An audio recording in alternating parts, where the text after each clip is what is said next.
Boa noite a todos. Vamos dar início, então, à nossa reunião. E, para isso, eu vou abrir uma página aqui do livro Gotas de Esperança. E a mensagem é de número 91. Você entra na faixa do desequilíbrio quando requer cuidados além do necessário. Procura fugir da sociedade para não se contaminar. Preocupa-se desnecessariamente com a própria saúde. Despreza o valor do trabalho honesto e produtivo. Deseja gozar a vida sem beneficiar a ninguém.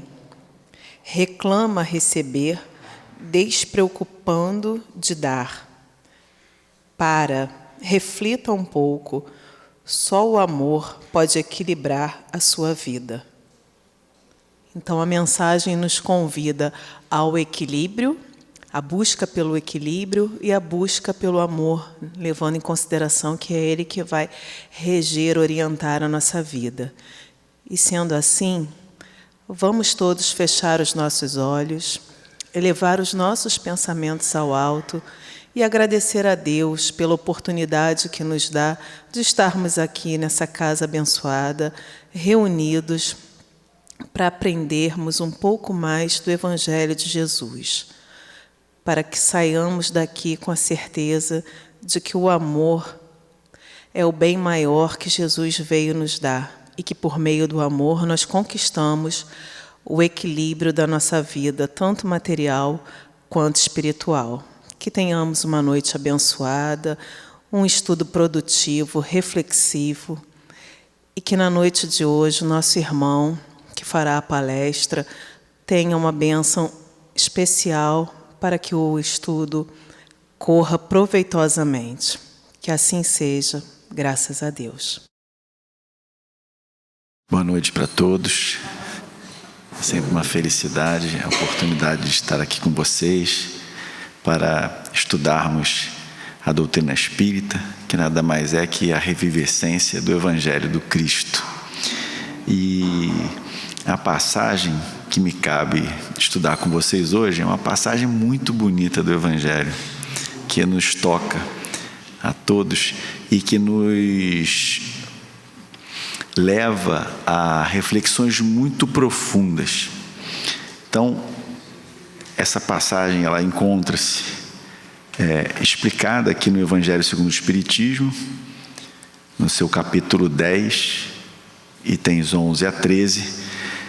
E eu trouxe também, para complementar esse estudo, um capítulo desse livro Boa Nova, que é um livro do Humberto de Campos, o Irmão X, através da psicografia do Chico Xavier. É um livro delicioso de ler. E o capítulo que eu vou trazer hoje, que retrata essa passagem do Evangelho, chama-se Pecado e Punição. Mas o livro é inteiro muito bom, se vocês tiverem oportunidade de ler. Bom, então vamos ao nosso estudo, mas antes de começar eu gostaria de pedir a vocês que me envolvam com seus pensamentos fraternos e que me ajudem assim a sintonizar os guias dessa casa, que conhecem vocês, sabem das suas necessidades, e que assim, intuído por eles, eu possa dizer algo que seja útil, que colabore para vocês que eu estou vendo e os que eu não estou vendo também, porque a gente sabe que a assistência num centro nunca se resume a nós encarnados, mas há sempre desencarnados também auxiliando os trabalhos e outros vindo aprender, vindo estudar. Quando o centro ele é um centro bem orientado, um centro sério, a espiritualidade encaminha irmãos nossos para também receberem atendimento. Então, só eu estarei falando, mas todos nós estaremos trabalhando, fornecendo fluidos, tendo pensamentos elevados. Isso tudo vai contribuir com a espiritualidade superior. Bom, então, não julgueis para não serdes julgados. Atire a primeira pedra aquele que estiver sem pecado. Então, lá do Evangelho de Mateus, capítulo 7, versículos 1 e 2. Não julgueis, a fim de não serdes julgados, porquanto sereis julgados conforme houverdes julgado os outros. Empregar-se-á convosco a mesma medida de que vos tenhais servido para com os outros. E ainda agora do Evangelho de João, capítulo 8, versículos 3 a 11. Então, os escribas e os fariseus lhe trouxeram uma mulher que fora surpreendida em adultério e, pondo-a de pé no meio do povo, disseram a Jesus: Mestre, esta mulher acaba de ser surpreendida em adultério. Ora, Moisés, pela lei, ordena que se lapidem as adúlteras. Qual sobre isso a tua opinião? Diziam isto para o tentarem e terem de que o acusar. Jesus, porém, abaixando-se, entrou a escrever na terra com o dedo.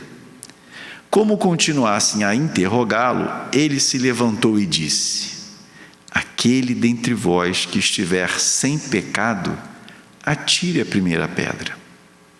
Em seguida, abaixando-se de novo, continuou a escrever no chão. Quanto aos que o interrogavam, esses, ouvindo-o falar daquele modo, se retiraram um após outro, afastando-se primeiro os velhos. Ficou, pois, Jesus a sós com a mulher colocada no meio da praça. Então, levantando-se, perguntou-lhe Jesus: Mulher, onde estão os que te acusavam? Ninguém te condenou? Ela respondeu: Não, Senhor. Disse-lhe Jesus: Também eu não te condenarei. Vai-te e de futuro não tornes a pecar.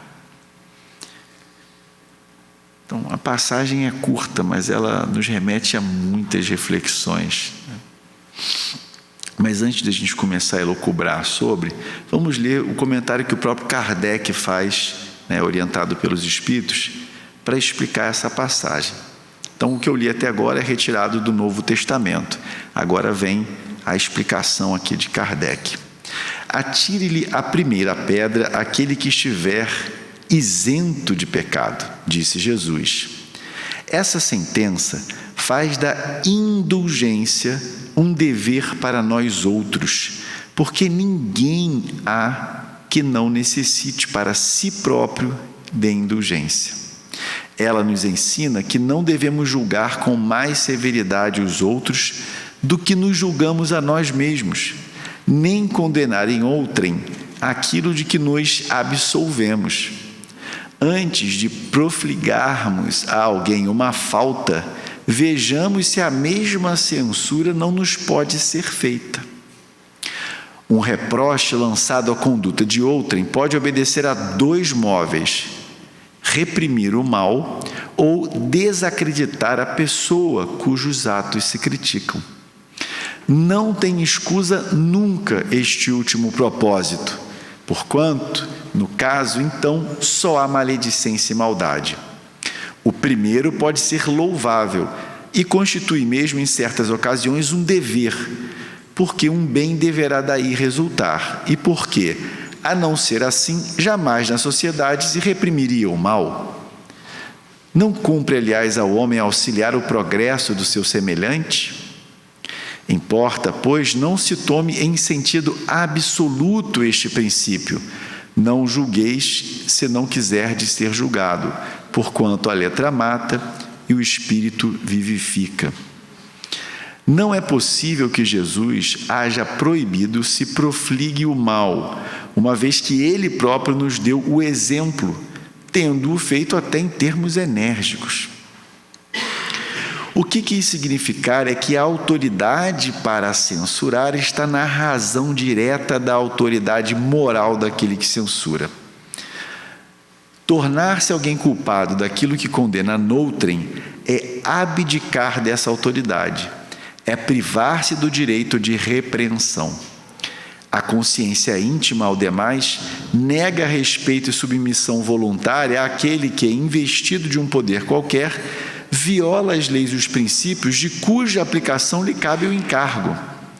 Aos olhos de Deus, uma única autoridade legítima existe, a que se apoia no exemplo que dá do bem.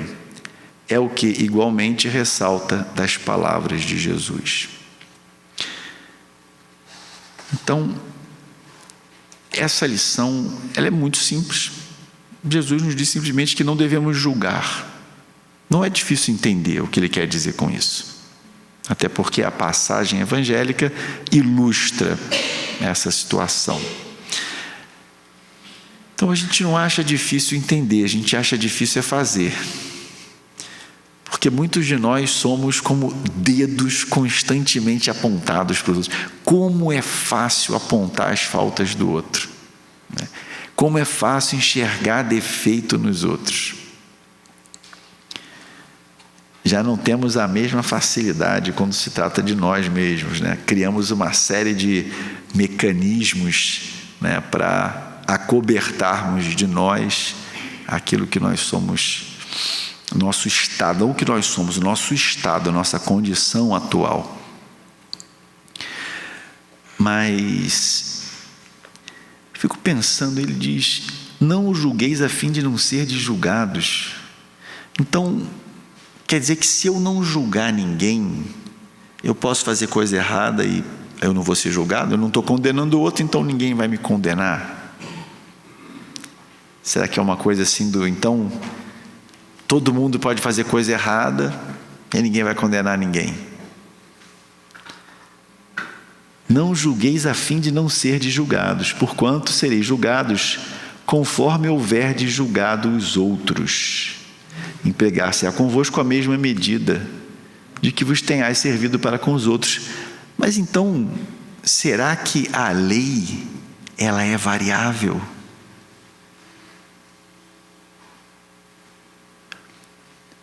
O que eu fiz será considerado certo ou errado?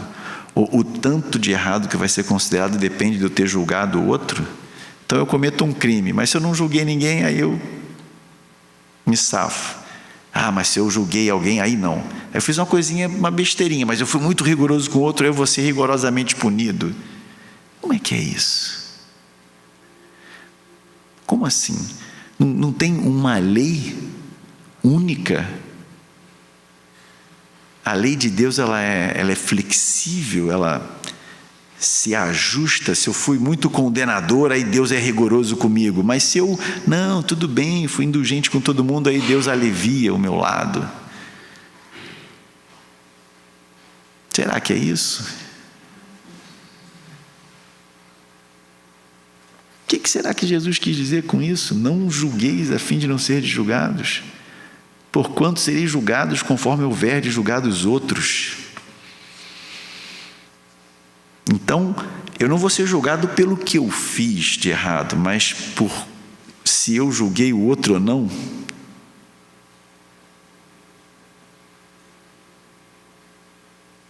Como que é isso? Bom, todos nós estamos submetidos às leis de Deus. E as leis de Deus são imutáveis. E por que Deus não precisa mudar as suas leis?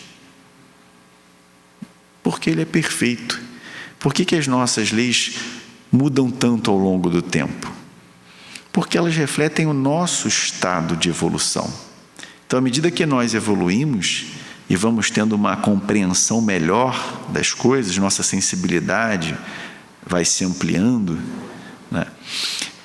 Nós vamos constituindo leis melhores, mais justas. Mas Deus certamente não se encaixa nisso. Deus é perfeito, então suas leis já foram criadas perfeitas. E onde estão essas leis?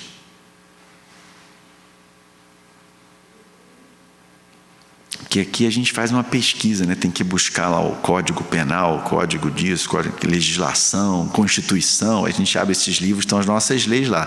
Mas e as de Deus? Estão escritas aonde? Estou ouvindo alguém soprando baixinho para mim aqui. Na consciência. Todos nós trazemos essas leis nas nossas consciências. Então, e todos nós somos muito necessitados ainda. Ninguém está aqui nesse planeta de provas e expiações por um equívoco de Deus. Não, mas eu sou tão bom, era para eu estar no mundo de regeneração, o que eu estou fazendo aqui? Puxa, Deus se enganou. Não, todos nós estamos no mundo em que precisávamos estar. Somos espíritos imperfeitos e, portanto, carecentes de indulgência. Mas como? Quando eu estiver desnudado diante de mim mesmo, sem nenhuma máscara, sem nenhum véu de ilusão, quando eu me enxergar como sou, como eu vou conseguir indulgência se fui rigoroso com o outro? Não é Deus que vai me julgar. Ele criou leis que são a expressão da sua vontade. As leis de Deus refletem aquilo que Deus quer. Não é assim que está lá no Gênesis? E Deus diz, Deus deseja que surja a luz, e a luz aparece. Então, Deus quis que as coisas fossem de uma maneira, e certamente elas não poderiam ser melhores, porque Ele é perfeito. Então, se a gente mudar o que Ele fez, só piora, não tem como melhorar. Deus desejou que as coisas fossem de tal modo, e suas leis refletem a sua vontade. Por isso que a gente diz, né? Isso sempre me incomodou um pouco. Para ser feliz tem que fazer a vontade de Deus. Poxa, mas não devia ser a minha vontade? Eu vou ser feliz fazendo a vontade de outrem? Mas é porque Deus me constituiu a partir de suas leis. Então, descumprir a vontade de Deus é agir em desacordo com a minha natureza, é me violentar. Então, quando eu faço a vontade de Deus, na verdade, eu estou cumprindo em mim o projeto que Ele fez para mim mesmo. Eu sou um projeto de Deus. Então, enquanto eu brigar com isso e imaginar uma coisa diferente, eu sofro. Mas quando eu me conformo com a minha natureza, eu sou um espírito imortal criado para amar. Então, só amando eu serei feliz. É do meu projeto. Assim como você não vai esperar que um passarinho respire embaixo da água, ou que um peixe saia voando pelo céu. Não é do projeto deles. Então, no nosso projeto é muito simples: ama e ser feliz. Jesus veio mostrar isso. Mas o que acontece é que nós somos muito atrasados, e aí nos incomodamos muito com o erro dos outros, né? Mas aí a gente descobre que a gente não é melhor que os outros. Então, é muito provável que aquilo que você acha intolerável no outro, que te deixa absolutamente indignado, tem uma chance imensa de você já ter feito isso, se não nessa vida, em alguma vida anterior. E por que eu digo isso com tanta segurança? É só olhar para a história da humanidade. Não é uma história de santos. Olha para como a humanidade tem as coisas que nós temos feito. Se nós fôssemos muito melhores, já não estaríamos mais encarnando aqui. Já teríamos partido para um mundo de regeneração há muito tempo. Então, se eu ainda estou encarnando aqui, esse passado me pertence. Eu não era exceção. todas aquelas atrocidades que a gente lê na história da humanidade, eu estava lá. Jordano Bruno sendo queimado lá em praça pública, eu estava lá. Cristão sendo crucificado, eu estava lá assistindo. Estava lá vendo. Circo em Roma, né? Pessoal ali se decepando, se cortando, fera comendo gente, e a gente estava assistindo. Como a gente liga a televisão e vê as Olimpíadas hoje, né? As meninas fazendo aquelas piruetas lindas e tal. Não, o pessoal ia ver gente se matar. Normal. Achavam, isso era diversão para aquele pessoal. Espera aí, aquele pessoal,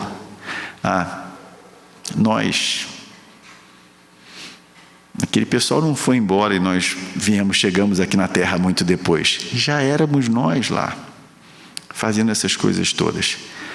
Mas ouvir isso deve estar incomodando um pouco, porque você olha para você hoje, você diz, poxa, mas eu não sou mais assim. Eu acredito. Mas como você transitou daquela barbárie para essa sensibilidade, esse desejo da luz, esse desejo de paz, de entendimento? Como você fez isso? Sozinho? Dormiu bárbaro e acordou civilizado. Dormiu bárbaro e acordou cristão.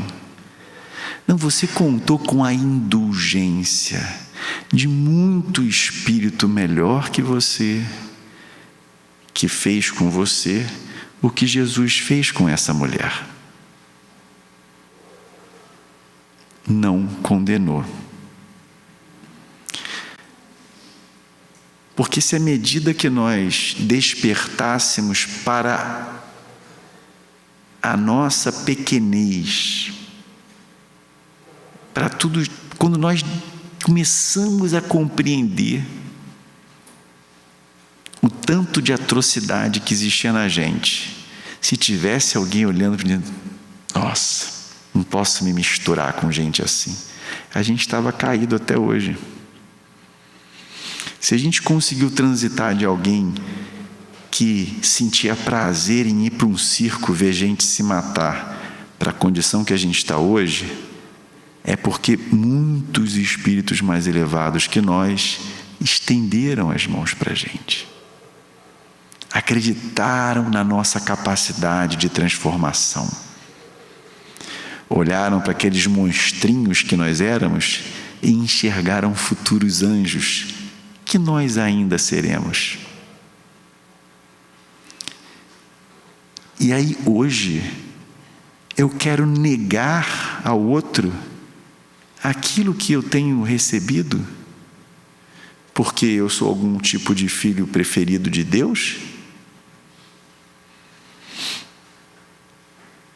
Porque ele é muito mal hoje e eu fui há 100 anos atrás, 200 anos atrás, 1000 anos atrás que seja. Quanto é isso para um espírito eterno, imortal? Alguém que nunca vai deixar de existir. Quanto são 100 anos, 1000 anos?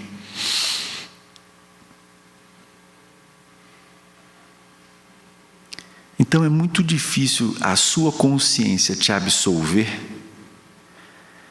quando você condena, é duro, massacra o outro por talvez coisas que não são piores do que as que você já fez no passado e mesmo assim foi acolhido.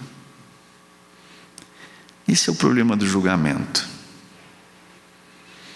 É que é difícil a gente se perdoar quando a gente consegue se ver como a gente é mesmo. É difícil se perdoar se você não perdoou o outro. Mas veja, isso não significa que, então, puxa, eu perdoo todo mundo, sou indulgente com todo mundo, e aí eu me safo de todos os meus erros. Não é isso. Mas veja, há também uma sutileza no que diz respeito à misericórdia, ao perdão de Deus. Perdão de Deus não é esquecimento, não é cancelamento. Você fez um monte de coisa errada, peraí, pegar minha borracha divina aqui e vou apagar os seus crimes. Não é isso. Não sei se em alguma religião é, mas no Espiritismo não é. O que é o perdão de Deus no Espiritismo? Perdão de Deus é a porta sempre aberta para o seu resgate. É a oportunidade que nunca lhe será negada de consertar todo o mal que você fez. Não é o apagamento do mal. É simplesmente Deus nunca vai chegar para dizer, para mim já deu de você. Esperei, te dei chance, te ajudei e tal, agora acabou. Para você, inferno. A gente sabe que no Espiritismo não tem isso. Nunca vai acontecer isso. Nunca você não tem mais jeito. Nunca você não terá mais chance. Sempre haverá uma porta aberta. Mas para você se levantar e consertar o estrago que você fez. Porque é isso que atende à nossa consciência. Onde estão as leis de Deus. Nós não acharíamos justo, nós não ficaríamos confortáveis conosco mesmos, tendo prejudicado um monte de gente, simplesmente nos safarmos. Isso não nos traria a paz que a gente almeja.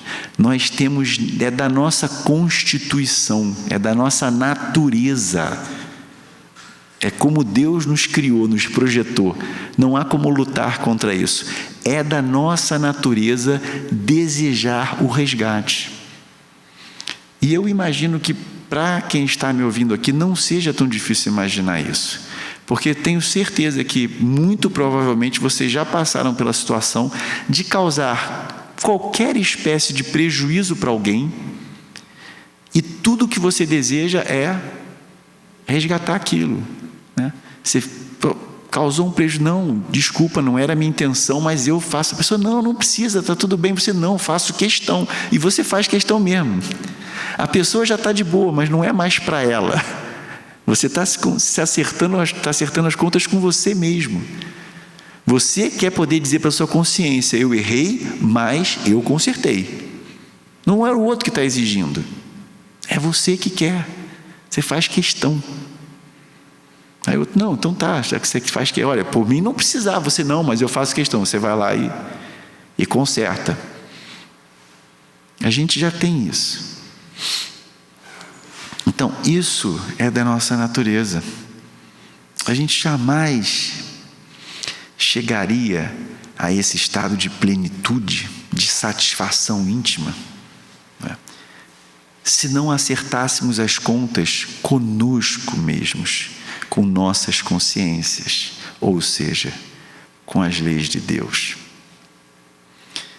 Então, seria absolutamente desconfortável para a gente perceber o tanto de dívida que a gente tem e dizer, puxa, como aquela historinha muito bacana também do Evangelho, da parábola de Jesus, que o sujeito lá devendo uma montanha de dinheiro para o rei, puxa, não, por favor, me dá mais um tempo, eu vou pagar. Então o rei se compadece, tudo bem, então tá quitada a sua dívida.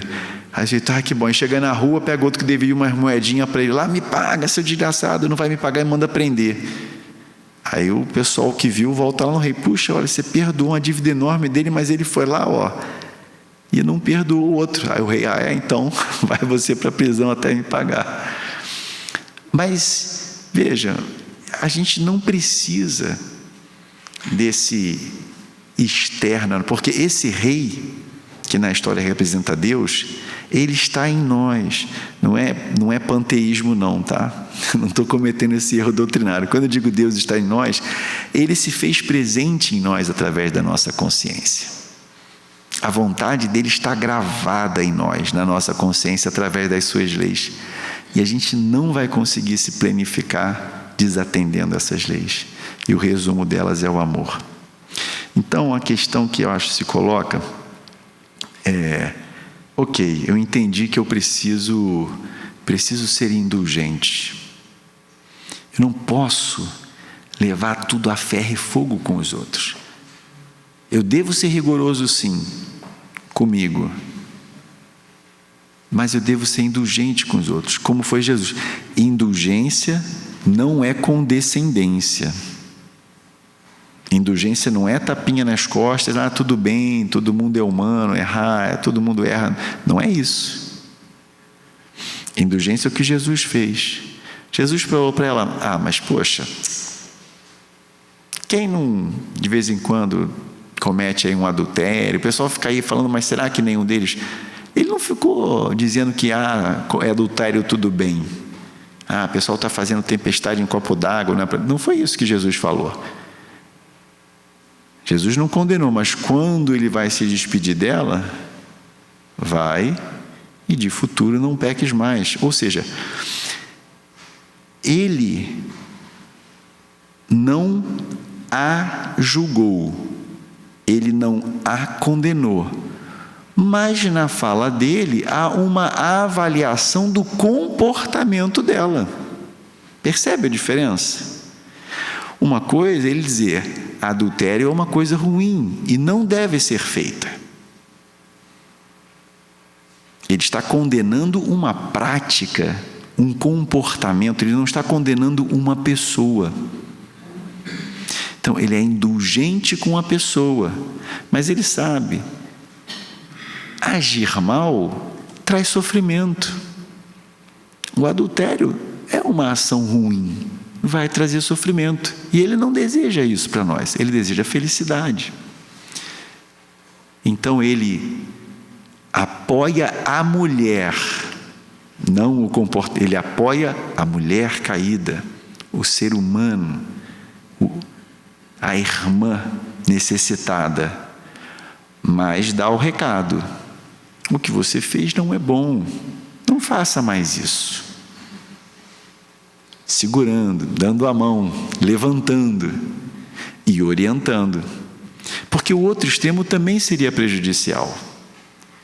Se Jesus chegasse e dissesse: não, tudo bem, tudo pode, nada tem problema, que isso, todo mundo erra e tal, a gente continuava do jeito que a gente era. Precisava alguém que mostrasse para a gente aquilo que a gente pode ser, mostrar o melhor, aquilo que vai trazer felicidade para nós. Ele precisava mostrar isso, mas não pisando nas nossas cabeças, não nos humilhando, acabando com a gente. Seu bando de inferiores, não aguento mais vocês, só tem coisa ruim aqui. Não, Jesus veio fazer a gente acreditar na gente, porque Ele sabe o nosso futuro. Todos nós fomos criados para sermos perfeitos um dia. Só que Deus nos deu essa maravilhosa possibilidade de fazermos isso por nós mesmos. A gente percebe, a criança até um certo momento deixa, se dá comidinha na boca, você veste, ela começa a aprender as coisas, ela não quer. Qualquer coisa que ela aprende, ela não quer mais que você faça para ela, ela quer fazer sozinha. Aprendeu a dar laço no tênis, ela quer dar o laço. Ela já aprendeu. Então, isso também é da nossa natureza. Eu não quero que Deus me carregue no colo para a felicidade.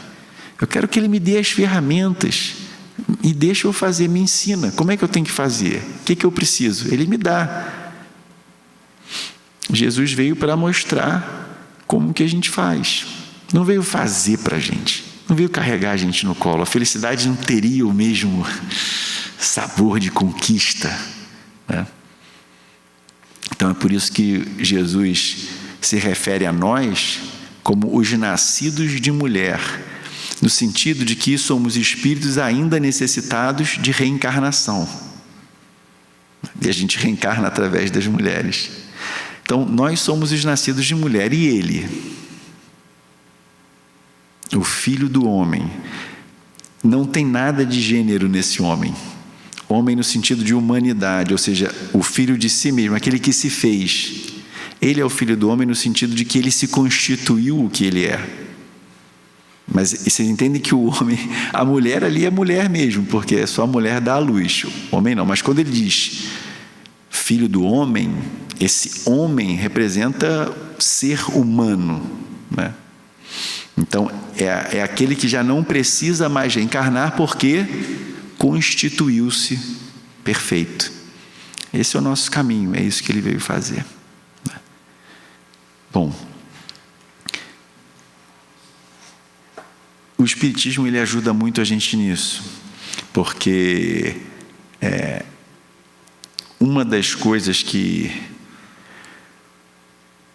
nos favorece, né, que nos impulsiona no sentido de apontar o dedo para o outro, é a ilusão de que nós somos melhores que os outros. E quando o Espiritismo nos ensina acerca da reencarnação, da lei de causa e efeito, quando a gente olha para a história da humanidade, essa não é minha primeira passagem por aqui. E se eu ainda estou aqui é porque esse é o meu mundo, não estou aqui por engano, estou aqui por acaso.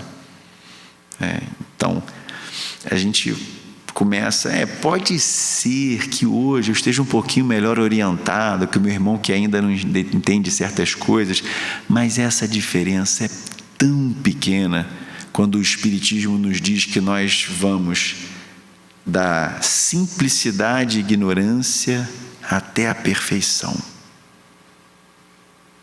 Quando a gente leva para essa perspectiva, né, é como se eu perguntar assim, olha, a distância entre nós dois é grande ou pequena?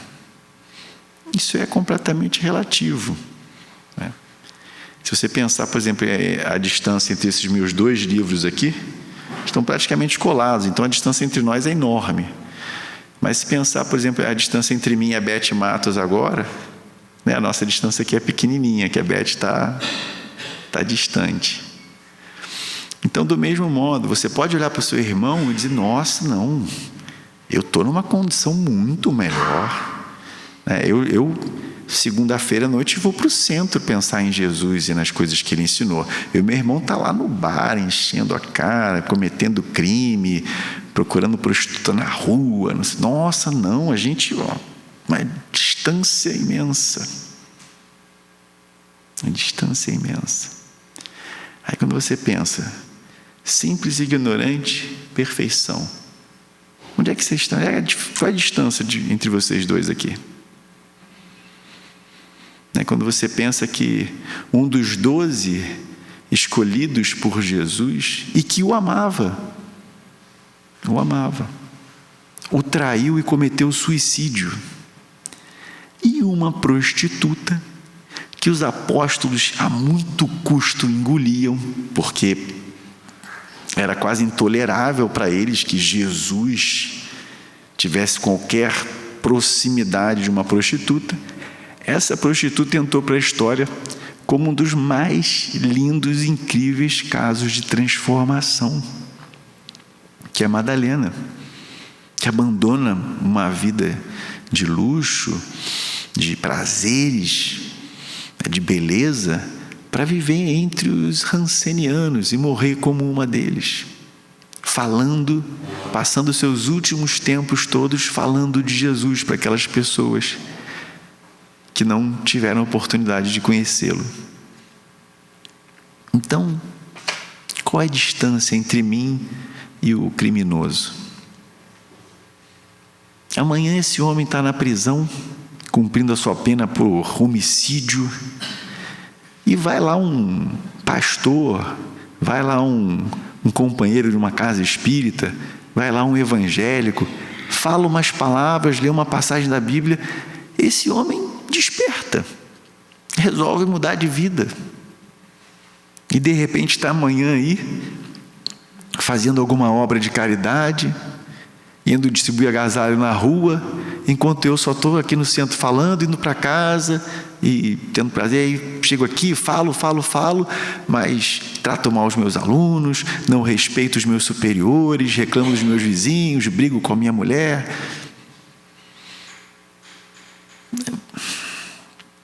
Nós aqui, a distância entre nós é muito pequena. Quem sou eu para apontar o dedo para alguém? Nossa, mãe, eu preciso tanto de mãos estendidas ainda.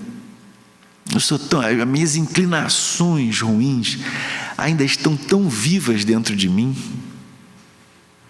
E eu estou aí apontando o dedo para o outro.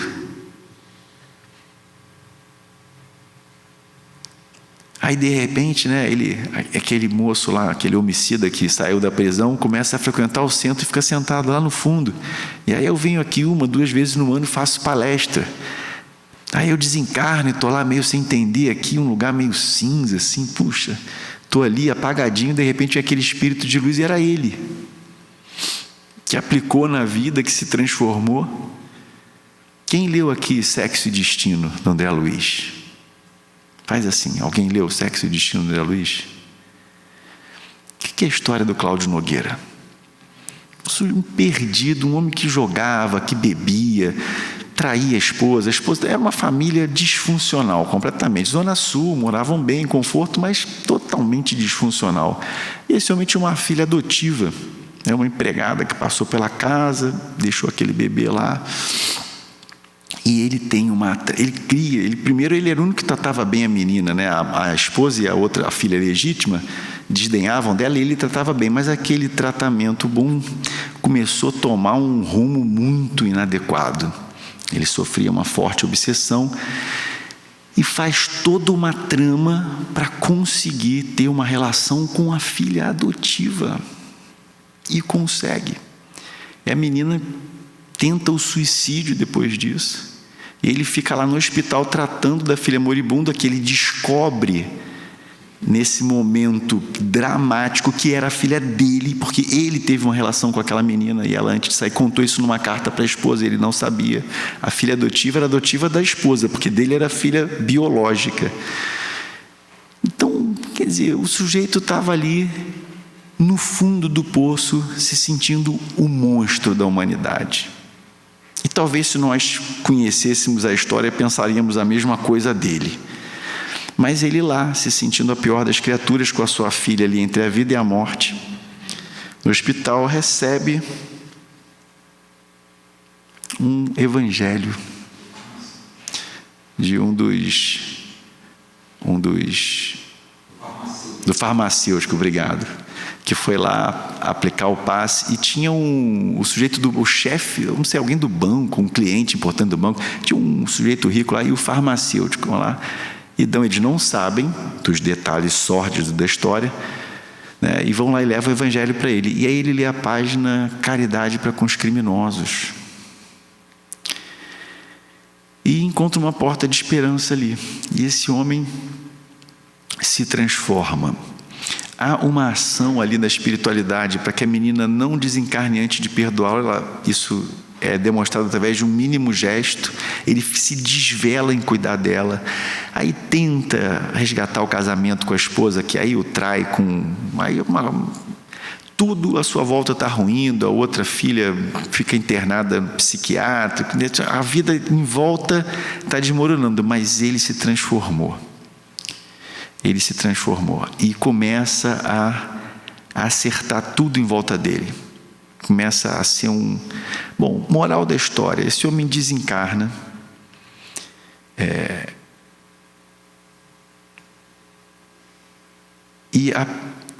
com uma semana de...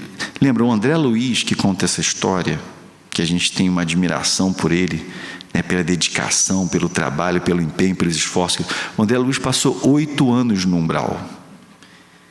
Não há nenhuma notícia de que o André Luiz tenha se aproveitado. Não, teve uma moça que também trabalhou na casa dele, que ele encontra na espiritualidade, mas ele não fez, foi consentido, não fez o que o Cláudio Nogueira fez. O André Luiz era um homem do mundo, mas o Cláudio Nogueira era muito, muito destrambelhado.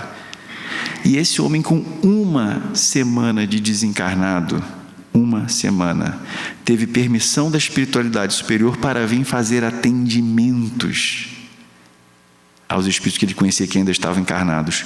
Uma semana de desencarnado. Ele não teve permissão para vir numa reunião mediúnica se manifestar. Ele veio prestar atendimento. Você tem ideia do que foi a transformação moral desse homem, do fundo do poço até o momento em que ele desencarnou? O tanto que esse homem se transformou?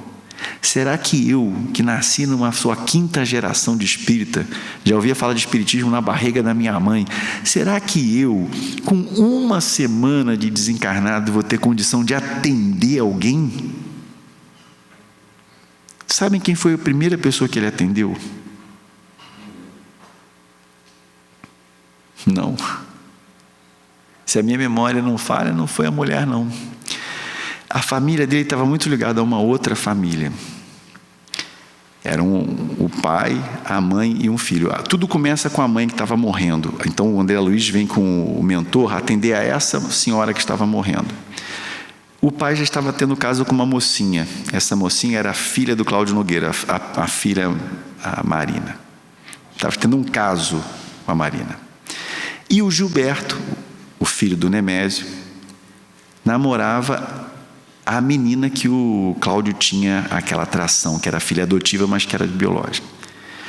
Bom, só que aí a Marina acaba tinha caso com o pai, que se interessa pelo filho. Aí o Gilberto também se interessa por ela, termina com a irmã para ficar com ela. Só que o pai fica com ciúme e quer ficar com ela. Acaba tendo um caso com a esposa do Cláudio. Olha a confusão. E aí nessa, quando o Nemésio percebe que não vai conseguir a Marina de volta, que a Marina já tinha ficado com o Gilberto, que ele expulsou de casa, e o Cláudio arrumou emprego para o Gilberto, foi arrumar emprego no banco que ele trabalhava, o Nemésio vai para matar a Marina, jogar o carro em cima, e acerta o Cláudio. E depois disso o Nemésio fica todo ruim, vai à falência, tem lá não sei o que ele tem lá, um negócio que ele fica todo entrevado lá numa cama, fica todo mal, abandonado, sem ninguém. É esse homem que teve um caso com a filha do Cláudio, depois teve um caso com a esposa do Cláudio, enquanto o Cláudio ainda era casado com ela, tentou matar a filha dele e atropelou o Cláudio. E esse é o homem que ele veio atender. Agora, imagina se eu tivesse parado a história em ele teve uma relação não consentida, não foi um estupro, porque ele criou todo mundo, usou o perfume do Gilberto, botou a roupa, mandou apagar a luz na hora, a menina achou que estava se entregando para um sujeito e era o pai. Foi isso que ele fez. Então, não foi violento no sentido de não teve que usar força, ela se entregou, mas ela se entregou achando que era para um e era para ele. Imagina se eu parasse a história aí. Qual o seu sentimento em relação ao Cláudio Nogueira? Eu não estaria com um dedo apontado para o Cláudio Nogueira, eu apontaria os meus 20 dedos, usaria os pés também para isso. Porque o sujeito que faz com a menina que ele criou, desde pequenininha, não importa se é biológico ou não. Você criou a menina na sua casa e faz um negócio, trama um negócio desse, engana a menina, abusa de maneira absolutamente vil. Isso é revoltante. Mas eu posso dizer para vocês que eu ficaria muitíssimo feliz de desencarnar nessa vida na condição espiritual que o Cláudio Nogueira desencarnou na dele. Quando o Espiritismo me conta essas coisas, o meu ímpeto de apontar o dedo para o outro enfraquece muita coisa. Porque ao mesmo tempo que ele mostra o quanto nós já erramos no passado, mostra também como os espíritos podem se redimir. Então eu não vou poder contar, nosso tempo se encerrou. Eu sugiro que vocês leiam Pecado e Punição do livro Boa Nova, mas eu encontrei esse capítulo procurando outra página, que é uma página, eu não consegui, já usei em estudo, não consegui encontrar dessa vez. Eu achei que fosse do irmão X também, que conta a história da mulher adulta depois. Jesus não a condena, ela sai dali, vai para uma outra, porque ali não tinha condição nenhuma dela, ali ela estava execrada pela sociedade, então ela vai embora, entra numa outra cidade, refaz a vidinha dela com muita humildade, muita simplicidade e começa a cuidar de muita gente. E passa anos assim, tendo aquela vida pobrezinha, mas fazendo o que pode para cuidar de um doentinho, de alguém e tal. E um dia aparece um homem lá, quase moribundo, muito doente, muito mal, porque ela já tinha ficado conhecida por ser uma pessoa que tratava, que cuidava. Ele para lá e diz que ele tinha um grande remorso na vida dele, que ele queria poder encontrar a mulher que ele havia expulsado porque tinha cometido adultério, mas que ele entendia, não sei o quê, e ficou muito arrasado com o que aconteceu, não sei o quê, e era o marido dela, que ela pôde cuidar antes de falecer. Então, Deus é muito bom com todos nós e nos ama igualmente. A nós que já fazemos esforços para sermos bons, aqueles que já são bons, mas aqueles que ainda nos parecem muito maus, e até os que ainda são. Mas somos todos filhos de Deus e temos o mesmo e único destino, a perfeição e a felicidade. Então, diante daqueles que ainda se equivocam e cometem crimes diante das leis de Deus, não tenhamos indignação, raiva, ódio, rancor. Sintamos compaixão. Que nossa ação junto deles deva ser no sentido de trazê-los para o caminho bom e não de afundá-los ainda mais na lama. Que Jesus continue nos envolvendo e nos amparando a todos. Meus irmãos, muito interessante as colocações do nosso irmão Marcelo. E esse tema é extremamente importante no mundo de hoje. Cada dia que passa é mais difícil julgar, né? Então, temos que estar com Jesus, entregar a Ele, entregar a Deus. Marcelo falou algumas histórias aí. E como é que será a nossa história do passado, né? O que nós fizemos? Esse passado que a gente brinca, o passado nos condena, né? E é uma grande verdade. Hoje estamos um pouco mais harmonizados, mais alinhados com as leis divinas, mas o nosso passado é um passado sério, né? De repente, de erros tremendos, e nós viemos nessa etapa de vida para nos evoluir, para alcançarmos essa reforma íntima tão importante. Então, não julgamento é extremamente importante, né? Olhar sempre para dentro de nós, reavaliar as nossas posições, mas em relação ao próximo, ter muito cuidado, né? Ter muito amor, enxergar que vivemos num planeta ainda de provas e expiações, onde o mal ainda predomina. Nós vemos tanto noticiário, coisas assim tristes, sofridas, mas que ainda fazem parte do panorama dos espíritos que aqui estão, e nós não estamos junto à toa. Então, que Deus nos dê esse bom senso, né? De não julgar, de olhar para as pessoas com um olhar de bondade, de benevolência, de perdão. É melhor para preservar o nosso equilíbrio, a nossa serenidade diante dos desafios da vida, que são muitos, né? Então, gratidão a Deus, gratidão pela oportunidade de estarmos aqui nesse momento.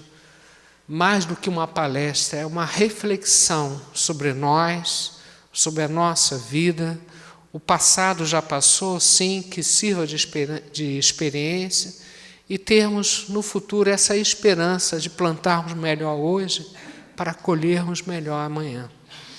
Então, é muita luz à nossa volta, tenhamos a certeza disso. Deus sempre nos ampara, nos ama, nos orienta para o caminho do bem.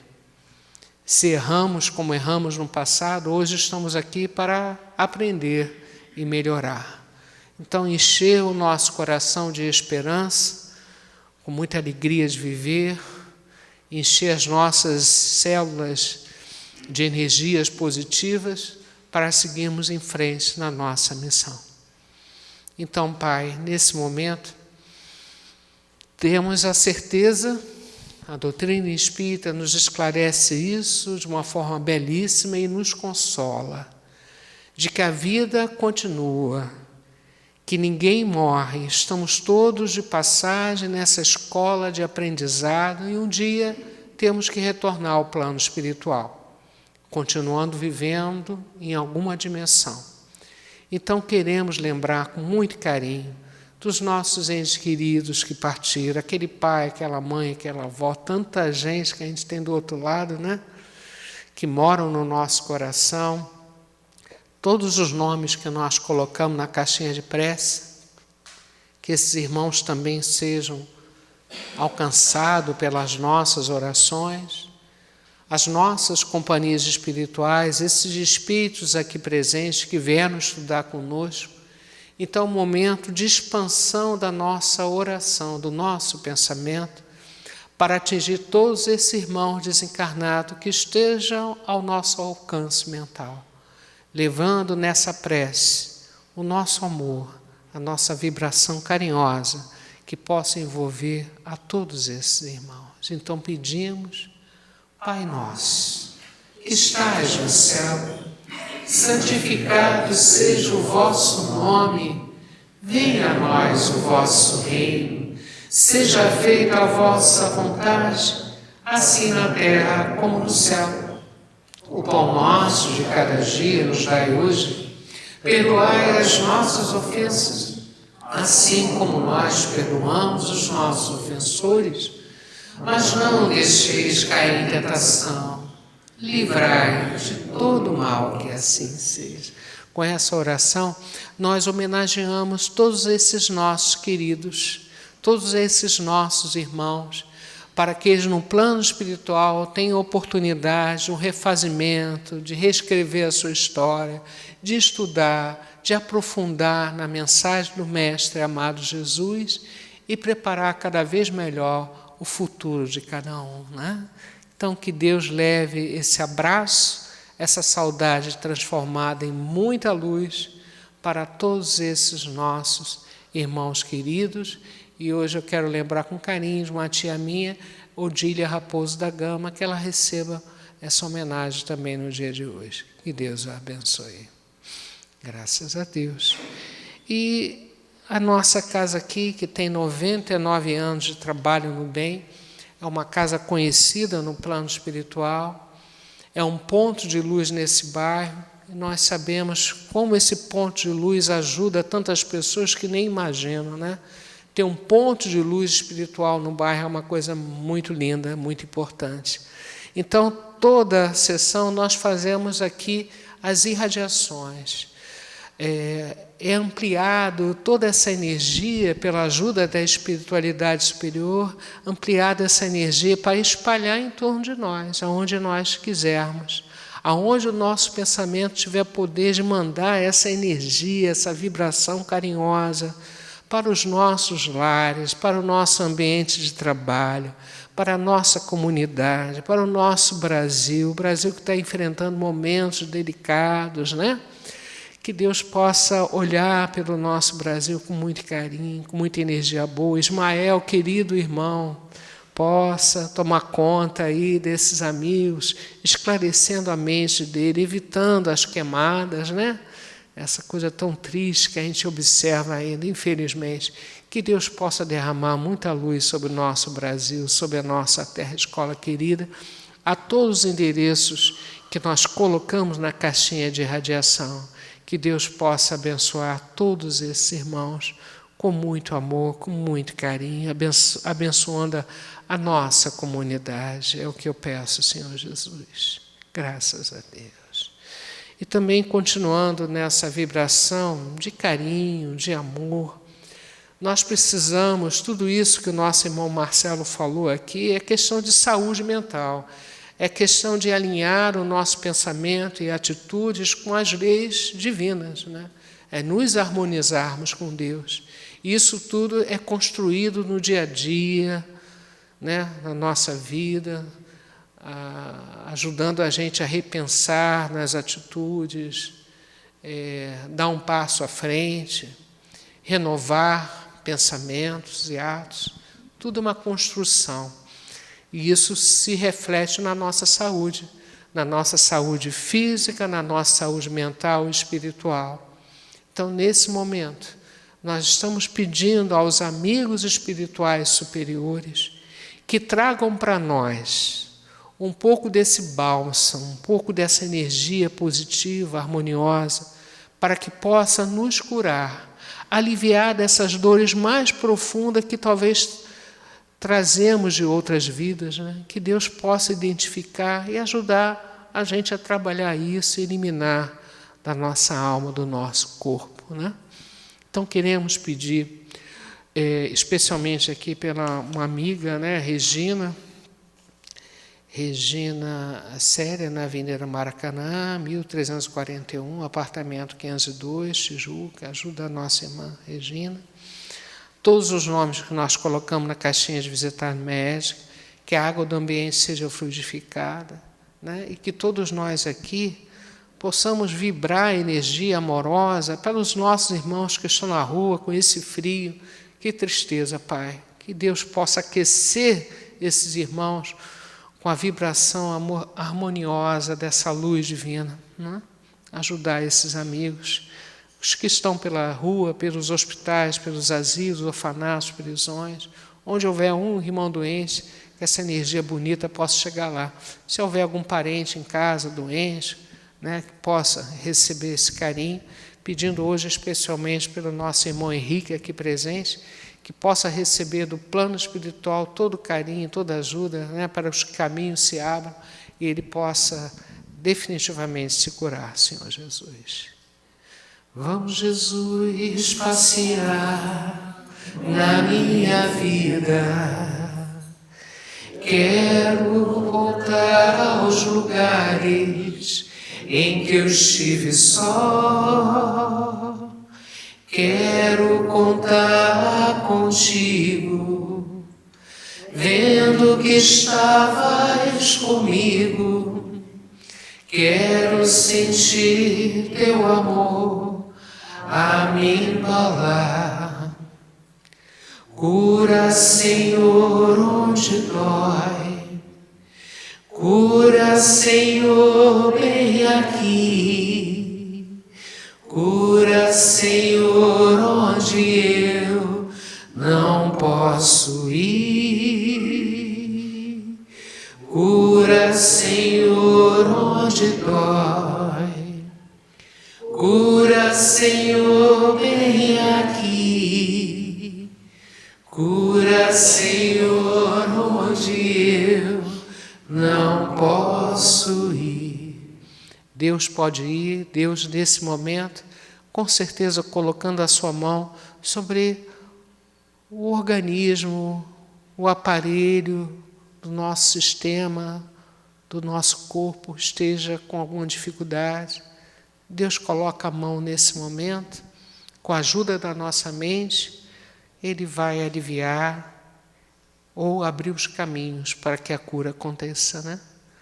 Então, só agradecer a Deus pela oportunidade, dessa energia carinhosa, esse abraço que nós recebemos nesse momento. E queremos agradecer a toda a espiritualidade que está aqui presente, ao nosso irmão Marcelo, que veio fazer o estudo de hoje. Que Deus o abençoe no retorno à sua casa.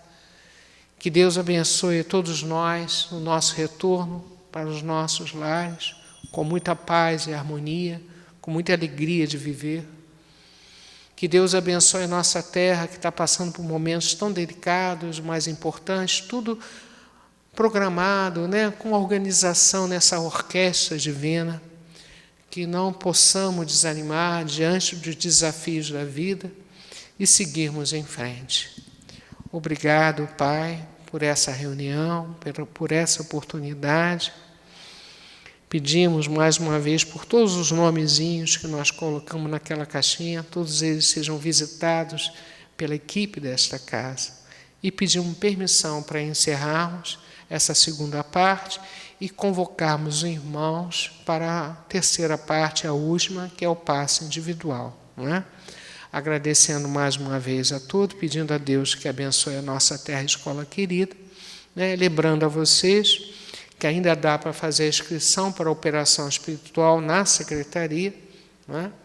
E da nossa sessão de quinta-feira à tarde, às 15h, e os diversos cursos que nós temos online para estudarmos um pouco mais a doutrina. Uma boa noite a todos. Qualquer coisa, Ricardo vai estar aqui com vocês e vai esclarecer qualquer dúvida, ok? Um abraço a todos, muita paz.